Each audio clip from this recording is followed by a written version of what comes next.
재혼 후 저는 이 집에서 3번 울었습니다. 싸운 날이 아니었습니다. 첫 번째는 컵 하나 때문이었습니다. 두 번째는 옷장 앞에서였습니다. 세 번째는 부엌 창가 의자에 앉았을 때였습니다. 이 집은 남편의 집이었습니다. 그리고 저는 재혼과 함께 이 집으로 들어왔습니다. 6개월 후 저는 이 집이 제 집이 아니라는 걸 알았습니다. 그게 무슨 뜻인지 오늘 그 이야기를 해보려 합니다. 강윤희 씨는 68이었습니다. 남편을 6년 전에 잃고 딸 가까이 살던 작은 빌라에서 혼자 지냈습니다. 그 집은 작았지만 모든 것이 자기 자리에 있었습니다. 냉장고 왼쪽에 항상 두던 머그컵, 부엌 창가에 놓인 작은 화분, 잠들기 전에 읽던 책들이 쌓인 침대 왼편. 작은 것들이었지만 그것들이 모여서 그 공간을 집으로 만들고 있었습니다. 재혼 상대는 박준영 씨 69이었습니다. 서로를 알게 된 건 18개월 전. 그 사이에 충분히 알아왔고 충분히 마음이 쌓였습니다. 박준영 씨가 먼저 말했습니다. 내 집으로 와요. 거기가 더 넓으니까. 윤희 씨는 고민했습니다. 그런데 결국 그렇게 하기로 했습니다. 더 넓고 지하철역도 가깝고 준영 씨가 이미 익숙한 공간이라는 것이 오히려 안정적일 것 같았습니다. 들어가던 날 윤희 씨는 설렜습니다. 그리고 동시에 뭔가 이상하게 조용한 감각이 있었습니다. 그게 무엇인지는 그날은 몰랐습니다. 이사한 지 사흘째 아침이었습니다. 윤희 씨는 커피를 마시려고 부엌 선반을 열었습니다. 컵들이 있었습니다. 준영 씨가 오랫동안 써온 컵들. 그중 하나를 꺼내서 커피를 탔습니다. 나쁠 것 없는 아침이었습니다. 그런데 그날 오후 자기 짐을 정리하다가 윤희 씨는 발견했습니다. 작은 박스 안에 자기 컵들이 있었습니다. 이사 오기 전부터 쓰던 컵. 딸이 몇 년 전에 선물한 것. 혼자 살던 빌라에서 매일 쓰던 것. 그것들을 어디에 둬야 할지 몰랐습니다. 선반은 이미 준영 씨의 컵들로 차 있었습니다. 자리가 없는 건 아니었지만 어디에 넣어야 자연스러운지를 몰랐습니다. 그냥 박스에 다시 넣었습니다. 나중에 정리하지 뭐. 그게 첫 번째였습니다. 그 박스는 한 달 동안 열리지 않았습니다. 공간 심리학에서는 이런 말이 있습니다. 사람은 자기 물건이 어디 있는지 알 때 그 공간을 집으로 느낀다.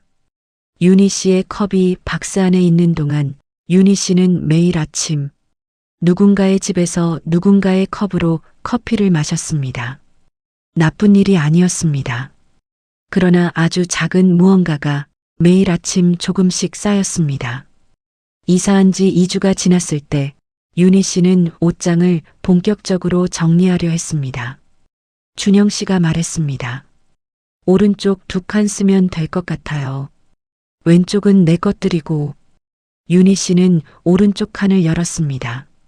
거기엔 뭔가 있었습니다. 오래된 코트 하나, 정장 한 벌, 그리고 작은 상자들. 준영 씨의 전 아내 물건들이었습니다. 준영 씨는 당황한 기색으로 말했습니다. 아, 미처 못 치웠네. 내가 치울게. 그러고는 그것들을 꺼내 다용도실에 넣었습니다. 10분이 채 안 되는 일이었습니다. 윤희 씨는 괜찮아요라고 말했습니다. 괜찮았습니다. 진짜로.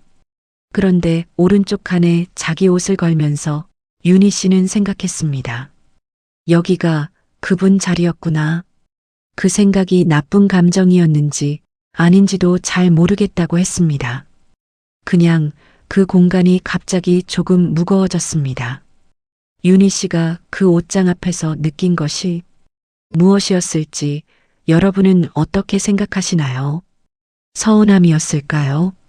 아니면 설명하기 어려운 다른 무언가였을까요? 그날 밤 윤희 씨는 침대에서 자신의 위치를 알아챘습니다. 자신이 침대 오른쪽에 누워 있었습니다. 이전 빌라에서 윤희 씨는 항상 왼쪽에서 잤습니다. 남편이 있을 때도 혼자 살 때도 왼쪽에서 자는 게 자기 방식이었습니다. 그런데 이 집에서는 오른쪽이 자연스럽게 그녀의 자리가 되어 있었습니다. 준영 씨가 왼쪽을 쓰고 있었기 때문에 그냥 오른쪽으로 갔던 겁니다. 작은 일이었습니다. 그런데 왼쪽에서 오른쪽으로 옮겨간 그 변화가 뭔가 상징적인 것처럼 느껴졌습니다. 나는 지금 어디쯤 있는 걸까? 재혼 한 달이 지났을 때 윤희 씨는 작은 것을 하나 바꿔보려 했습니다. 평소 자신이 앉던 의자가 아닌 창가 쪽 의자에 앉아 밥을 먹기 시작했습니다. 창밖이 보이는 자리, 아침 햇살이 드는 쪽. 준영 씨는 아무 말 안 했습니다. 그냥 맞은편에 앉았습니다. 그런데 그 다음 날 준영 씨가 먼저 창가 의자에 앉아 있었습니다. 평소 앉던 자리로 윤희 씨는 아무 말 없이 원래 앉던 자리에 앉았습니다. 준영 씨는 그걸 의식하지 못했습니다. 그냥 자기 자리에 앉은 것이었습니다. 윤희 씨도 아무 말 안 했습니다. 별일 아닌 것처럼 밥을 먹었습니다. 그런데 그날 오전 내내 그 의자가 머릿속에 남았습니다. 사람이 집에서 습관적으로 앉는 자리가 있습니다. 그 자리는 단순한 편의가 아닙니다. 그 자리에서 바라보는 방향, 그 자리에서 느끼는 온도와 빛, 그것들이 모여서 그 공간 안에서 자신이 누구인지를 만듭니다. 윤희 씨에게 창가 의자는 그냥 좋아 보이는 자리가 아니었습니다. 자기 자리를 만들고 싶다는 신호였습니다. 그 신호를 윤희 씨 스스로도 몰랐습니다. 재혼 2달째 어느 오후였습니다. 준영 씨가 외출한 사이 윤희 씨는 혼자 집에 있었습니다. 특별히 할 일이 없었습니다. 그냥 거실에 앉아 있었습니다. 그때 윤희 씨는 주변을 천천히 둘러봤습니다. 소파는 준영 씨가 오래 써온 것, 장식장 위의 사진들은 준영 씨의 가족 사진들, TV 옆에 놓인 작은 화분도 준영 씨가 키워온 것, 책꽂이에는 준영 씨가 읽어온 책들이 빽빽했습니다. 그 사이 어딘가에 윤희 씨의 것은 얼마나 있었을까요? 작은 가방 하나, 서랍 한 칸에 넣어둔 몇 가지, 그리고 아직도 박스 안에 있는 컵들. 윤희 씨는 그 순간 울었습니다. 슬퍼서가 아니었습니다. 이 집 어디에도 자신이 없는 것 같아서였습니다. 준영 씨가 나쁜 사람이어서도 뭔가 잘못되어서도 아니었습니다. 그냥 이 집은 준영 씨의 삶이 쌓인 곳이었고 자신의 삶은 아직 어디에도 닿아 있지 않았습니다. 집은 단순한 구조물이 아닙니다. 오래 살아온 집에는 그 사람의 방식이 새겨져 있습니다. 어느 서랍에 뭐가 들어있는지, 어느 자리에서 빛이 좋은지, 어느 쪽으로 누웠을 때 편한지, 이런 것들이 몸에 기억됩니다. 그래서 누군가의 집으로 들어간다는 건 그 사람의 기억 속으로 들어가는 것과 비슷합니다. 그 집은 이미 완성되어 있습니다. 소파 위치, 컵의 자리, 식탁 방향, 수십 년의 선택들이 그 공간을 만들었습니다. 새로 들어온 사람은 그 완성된 공간 어딘가에 자리를 찾아야 합니다. 그런데 그 공간은 이미 꽉 차 있습니다. 물리적으로만이 아니라 기억과 습관으로. 윤희 씨의 컵이 박스에 있었던 건 단순히 자리가 없어서가 아니었습니다. 어디에 두어야 할지 모르겠다는 감각. 그게 사실은 더 깊은 질문이었습니다. 나는 이 집 어디에 있는가? 그날 저녁 준영 씨가 집에 돌아왔습니다. 윤희 씨가 아까 울었던 걸 준영 씨는 몰랐습니다. 저녁을 같이 만들었습니다. 평범한 저녁이었습니다. 밥을 먹다가 준영 씨가 말했습니다. 이 식탁 좀 위치 바꿀까요? 창가 쪽으로 당기면 아침에 햇살 받을 수 있을 것 같아서. 윤희 씨는 잠깐 준영 씨를 바라봤습니다. 그래요? 당신이 창가 좋아하는 것 같던데. 준영 씨는 그냥 한 말이었습니다. 거창한 배려가 아니었습니다. 그냥 눈에 보이는 걸 말한 것이었습니다. 윤희 씨는 그날 밤 두 번째로 울었습니다. 이번엔 다른 이유로 자신이 창가를 좋아한다는 걸 준영 씨가 알고 있었다는 것. 그 한마디가 6개월 동안 쌓인 무언가를 조금 풀어줬습니다. 식탁은 그날 저녁 옮겼습니다.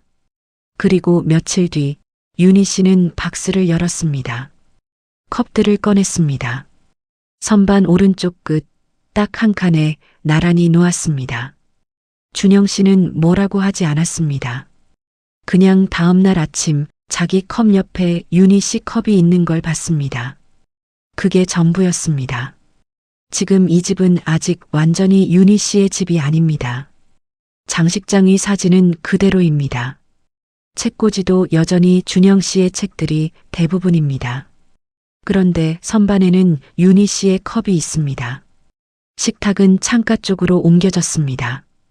침대에서 윤희 씨는 여전히 오른쪽에 눕지만 이제 그게 자신의 오른쪽이라는 느낌이 조금씩 생기고 있습니다. 이 집이 우리 집이 되는데 얼마나 걸릴지는 모릅니다.